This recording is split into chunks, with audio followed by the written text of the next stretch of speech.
Monsieur le Président de l'AJPPM, distingués membres du jury, honorable assistance, chers contradicteurs, chers invités, bonjour. Fermez les yeux un instant et projetez-vous en 2035. Deux Mali sont possibles. Dans les premiers, l'armée a gagné chaque bataille, mais les pays comptent encore des zones où l'État n'ose pas envoyer un instituteur sans escorte, où l'État n'ose pas laisser des citernes sillonner à des kilomètres sans convoi militaire. Dans les seconds Mali, des accords ont été négociés, des chefs communautaires, des leaders d'opinion, religieux associés à la sécurité, et un enfant de Ménaka va à l'école sans avoir peur du bruit d'un Kalachnikov. Lesquels de ces deux Mali, mesdames et messieurs, les armes seules peuvent-elles construire? Assurément le second. Et cet après-midi, c'est cette question épineuse qui retient toute l'attention de cet auguste auditoire à travers une seule interrogation. La paix durable dépend-elle plus du dialogue que de la force des armes? Honorables membres du jury, mesdames et messieurs, nous répondons par le oui. La paix durable dépend plus du dialogue que de la force des armes. Comprenez, parlez-nous, moi, Moussa Diallo, étudiant à l'école supérieure de gestion de Bamako, accompagné de M. Karouna Traoré et de Mlle Nana Mama Sissé, tous deux respectivement étudiants en marketing communication et en gestion des ressources humaines. Mais avant de commencer cette démonstration scientifique, permettez-moi de clarifier les concepts et expressions clés de notre thème, avant que nos chers contradicteurs ne viennent nous asséner des définitions scientifiquement peu recommandables. Sur le PNUD, le programme des Nations Unies pour le développement, dans sa résolution 2282 du Conseil de sécurité, adoptée simultanément avec la résolution 70-262 de l'Assemblée générale, à la page 2, définit la paix durable comme suit. La paix durable ne se limite pas à l'absence de guerre. Elle suppose aussi la prévention structurelle du conflit par la justice, l'inclusion et le développement. D'après l'UNESCO, l'Organisation des Nations Unies pour l'éducation, la science et la culture, dans sa déclaration universelle sur la diversité culturelle, à la page 11, désigne le dialogue comme étant un processus d'échange volontaire visant la communication mutuelle et la résolution pacifique des différends. Il englobe la médiation, la négociation ainsi que la diplomatie. Le dictionnaire Le Petit Larousse, édition 2025, consacré à la géopolitique, à la page 96, renvoie à la force des armes comme une coercition militaire, une dissuasion, c'est-à-dire l'usage de la force des armes pour imposer ou préserver un ordre. Honorables membres du jury, mesdames et messieurs, nos chers contradicteurs vont beaucoup miser sur la dissuasion. Et retenez bien ce concept, dissuasion, et des minimums de sécurité pour que ce dialogue soit entretenu. Mais ils tomberont sans gré égard dans l'embuscade de nos statistiques, de nos rapports, de nos références littéraires et scientifiques et de nos arguments implacables. Mesdames et messieurs, Martin Luther King disait « La violence engendre la violence, la brutalité engendre la brutalité. » Alors la force des armes alimente ce qu'elle dit qu'elle ne défend pas. Merci. Nos contradicteurs semblent déjà connaître nos arguments. C'est un aveu intéressant. Ils sont donc déjà au courant de la véracité des choses. La paix ne se préserve pas d'elle-même.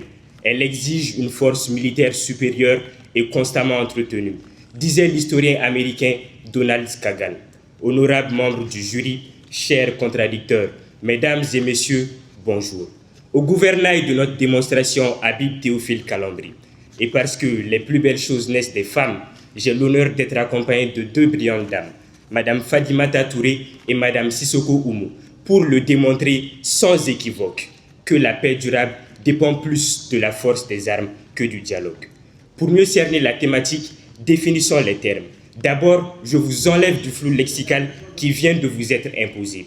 La définition qui vient de vous être avancée repose sur la théorie de Johan Galtung et elle reçoit la critique suivante de la part de Kenneth Boulding. Elle dévalorise la paix durable en qualifiant l'absence de guerre de paix négative et absolutise la paix positive en la mettant comme synonyme de la justice sociale. Honorables membres du jury, la paix durable, selon Géoconfluence, est bien l'absence de guerre et aussi l'absence de guerre et qui est garantie par un système de sécurité collective. Plus que marque la prépondérance d'un élément par rapport à un autre. Et la force des armes est la manifestation de la force armée, qui, selon le Centre de Genève pour la gouvernance du secteur de la sécurité, est une institution de l'État, établie à des fins de stabilité et dont les réformes contribuent à une paix durable. Honorables membres du jury, jamais n'a-t-on autant parlé de paix.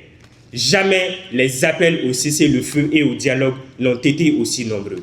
Le Mali, depuis 30 ans, multiplie les processus de paix. Paradoxalement, jamais les conflits armés n'ont autant rappelé depuis plusieurs décennies que la paix durable ne réside pas dans le simple échange de mots. Partout, les États réarment, modernisent leurs armées et réaffirment leurs forces armées. Pourquoi? Parce qu'ils savent qu'une paix ne devient durable lorsqu'elle peut être protégée, les violations dissuadées et les engagements respectés. Mesdames et messieurs, nous interrogerons les faits, nous convoquerons l'histoire et nous mettrons à terre les arguments de nos contradicteurs, pour qu'à la fin tous vous sachiez que la paix durable dépend davantage de la force souveraine. Honorables membres du jury, ici, nous vous invitons à notre table où les faits mijotent lentement. Les preuves assaisonnées de rigueur vous seront servies en entrée. Nous vous promettons un festin scientifique suffisamment riche pour nourrir votre réflexion, mais assez équilibré pour vous épargner toute indigestion de mots politiques. Et en guise de dessert, un aveu de cohésion de la part de nos contradicteurs qui diront avec conviction que la paix durable dépend plus de la force des armes. Je vous remercie. Saviez-vous que Feu Général Amadou Toumani Touré avait raison de marteler à chaque fois sur un ton de mise en garde: chers compatriotes, vous ne connaissez pas la guerre. J'ai fait la guerre.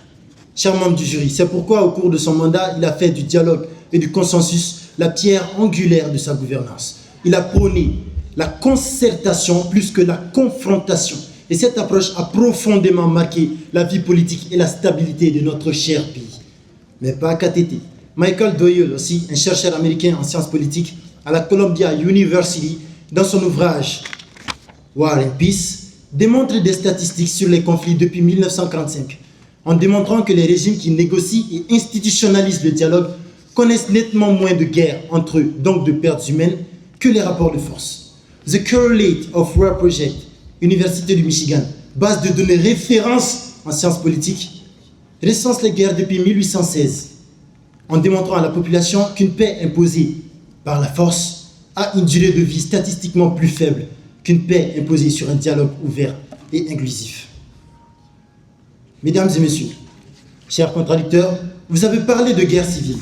Cette poignée de main, mesdames et messieurs, symbolise la fin d'une guerre civile entre le gouvernement colombien et la FARC, Force armée révolutionnaire de la Colombie.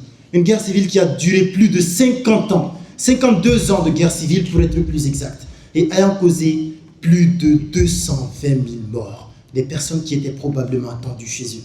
Chers membres du jury, accord qui valut au président Juan Manuel Santos le prix Nobel de la paix la même année.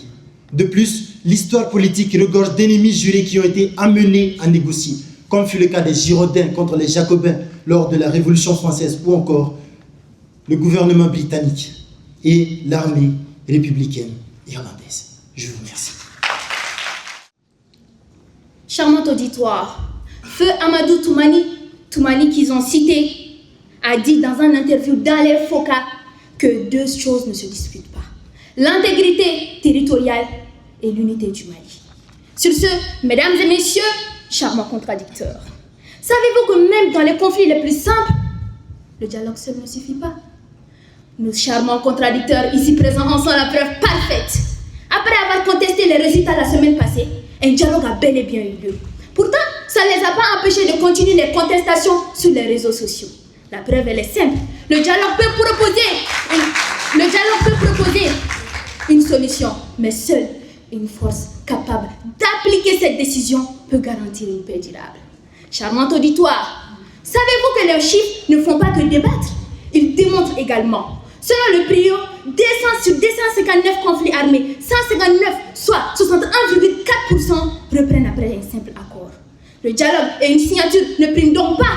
Il faut des mesures de sécurité garanties. L'histoire est claire. À Guinée, en 1235, la victoire militaire a précédé la charte de Kouroukanfouga. La force des armes a d'abord établi une sécurité, puis le droit a suivi. La Société des Nations créée en 1919 excellait dans le dialogue, sans force coercitive. Résultat, ça n'a pas empêché la Seconde Guerre mondiale de 1939. Mais si la force des armes a autant agi dans l'histoire, il continue également d'agir dans le présent. Par, vous savez, la dissuasion que nos chers contradicteurs ont si mal définie. Un adversaire renonce chance d'attaquer lorsqu'il a peur d'une riposte dévastatrice. Depuis 1945, les grandes puissances mondiales ne se font plus la guerre directe. Mais quelle belle victoire du dialogue, n'est-ce pas? Absolument pas. D'après Kenneth Walt et Bernard Brody, c'est la dissuasion nucléaire. Nos charmants contradicteurs oublient une chose. L'histoire a une excellente mémoire. Je vous remercie. Honorables membres du jury, chers contradicteurs, dialoguer avec des groupes armés qualifiés de terroristes ne légitime ni leur violence et n'envoie ni un message de faiblesse de l'État. On ne dialogue pas nécessairement avec des leaders idéologiques, mais avec des combattants de la base. Souvent, des jeunes ruraux sans adhésion idéologique profonde, recrutés par désespoir économique ou par vengeance communautaire. Chers contradicteurs, c'est l'accord de Ouagadougou, les rencontres intercommunautaires, les comités de paix locaux et le cadre de suivi de l'accord issu du processus d'Alger qui ont produit des avancées concrètes, à savoir l'élection de 2013 et le déploiement administratif, sans oublier les unités mixtes de 2020. Symétriquement, chaque fois que la logique militaire a pris le pas sur le dialogue, les indicateurs de violence et de protection des civils se sont détériorés, jusqu'à l'augmentation de 288% de violations documentées par l'ONU. Ils diront que ces différents accords n'ont pas empêché l'expansion des groupes terroristes et en déduiront que le dialogue est donc inefficace. Mais sachez que ce n'est pas le dialogue qui a échoué, c'est son application partielle et de mauvaise foi. La décentralisation jamais réellement effective, les DDR, désarmement, démobilisation et réinsertion mal exécutées, les lenteurs bureaucratiques, j'en passe. L'échec est celui de la mise en œuvre, pas du principe. Mesdames et messieurs, les dépenses des armements n'ont cessé de croître. Elles sont passées de 299 milliards de francs CFA en 2019 à 641 milliards de francs CFA en 2025, selon la loi d'orientation et de programmation militaire. De plus, chère assistance, ce sont des ressources qui ne vont ni aux hôpitaux, ni aux écoles. Encore moins à la reconstruction. Un franc CFA dans un char est un franc CFA de moins pour la reconstruction. Un franc CFA dans une table de négociation est une génération de moins sous les bombes. La force s'achète en milliards. Le dialogue, lui, ne coûte qu'une volonté politique. Alors, chers contradicteurs, dites-moi, combien de temps, selon vous, une stratégie uniquement militaire doit-elle encore durer avant d'être jugée suffisante, sachant qu'elle est déjà appliquée depuis plus d'une décennie? Je vous remercie. Charmant auditoire, nous n'avons jamais rejeté le dialogue, car nous n'opposons pas le dialogue à la force des armes.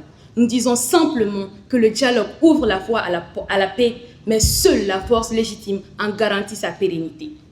Mesdames et messieurs, nos contradicteurs commettent une confusion fondamentale entre ce qui permet de conclure la paix avec ce qui la rend durable.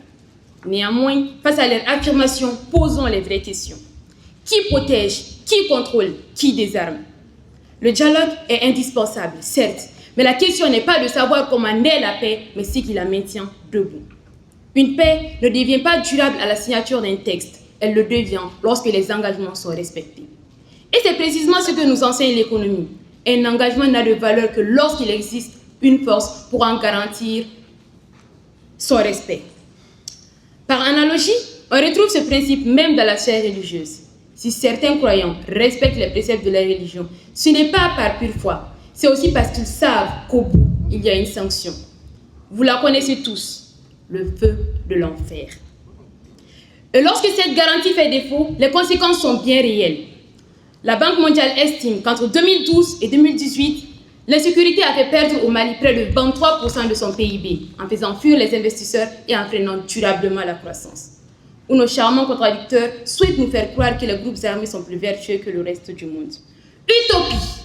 Honorables membres du jury, distingués assemblée. Nos contradicteurs applaudissent les accords. Nous en prononçons les verdicts. Une paix durable ne se signe pas, elle se garantit. Et cette garantie passe par la force des armes. Je vous remercie.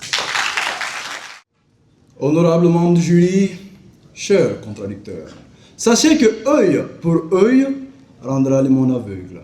Un rapport du Bureau de la coordination des affaires humanitaires des Nations Unies, publié en février 2026, souligne que 550 civils ont été tués en 2025 dans le nord et le centre du pays à cause du conflit. 2444 écoles ont été fermées à travers le pays, avec les régions du nord et du centre du Mali comme étant les plus touchées. Ces fermetures empêchent plus de 733 000, je dis bien 733 000 élèves de continuer à suivre les cours. Est-ce bien compris, chers contradicteurs? Honorable assistance, sachez que derrière chaque statistique, il y a un enfant né dans un pays en guerre, qui n'a jamais rien connu que le bruit des armes. Chers contradicteurs, vous ne pouvez pas comprendre l'exaltation de cette mère, de cette épouse, qui apprend que son fils, son mari, ne partira pas au front cette année, parce qu'autour d'une même table, 2 diplomates ont accepté de s'écouter. La force des armes sauve parfois une bataille. Le dialogue, lui, sauve des générations entières qui n'auront jamais à connaître cette bataille. Honorables membres du jury, le Comité international de la Croix-Rouge, présent au Mali depuis 1965, souligne que dans les zones les plus touchées par le conflit, la situation humanitaire demeure déplorante et volatile. L'intensification du conflit ayant entraîné une détérioration des conditions de vie et l'accentuation des vulnérabilités. Le CICR insiste sur un point central. Son action de protection repose avant tout sur le dialogue bilatéral et confidentiel, non sur la force des armes pour obtenir l'accès des populations. Honorables membres du jury, mesdames et messieurs, John F. Kennedy disait « Mankind must put an end to war, or war will put an end to mankind ». Ce qui signifie que l'humanité doit mettre fin à la guerre, ou la guerre mettra fin à l'humanité. Fin de citation. Je vous remercie.